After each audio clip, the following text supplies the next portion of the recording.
Hello mga ka-foodie! Huwag basta lang prito ang tilapia. Gawin mong ganito. Tara!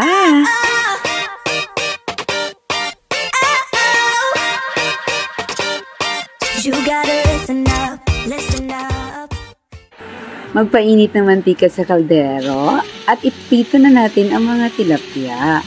Antayin lang natin until mag-golden brown. At ayan, pag nag-golden brown na, so kailangan na natin siyang balik pa rin. Pagkatapos, i-set aside lang natin. Ayan. After natin ma-set aside, mag-isa na ng bawang at sibuyas. At halu-haluin lang natin. Add din tayo ng ginger at kamatis. At haluin lang natin mabuti. At pagkatapos, i-add natin ang mga gulay, patatas at saka carrots.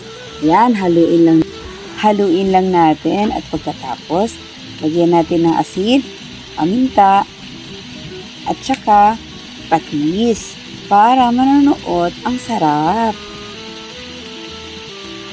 At haluin lang natin mabuti. Add din tayo ng water para sakto lang para lumambot ang ating mga gulay.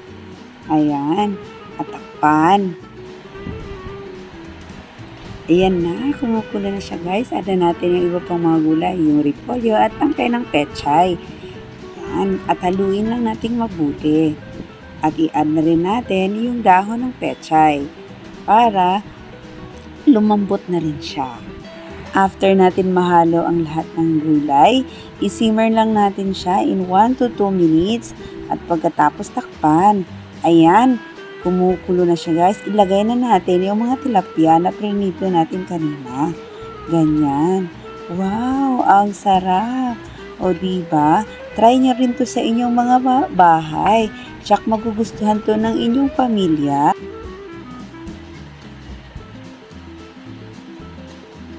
Ang simpleng pritong tilapia ay nagiging makulay na. Dinagdagan din natin siya ng sibuyas dahon kulay. Lalong kumulay ang ating tilapia. Ayan. Ano pang iniantay nyo? Serve na natin. Tara na. Kainan na.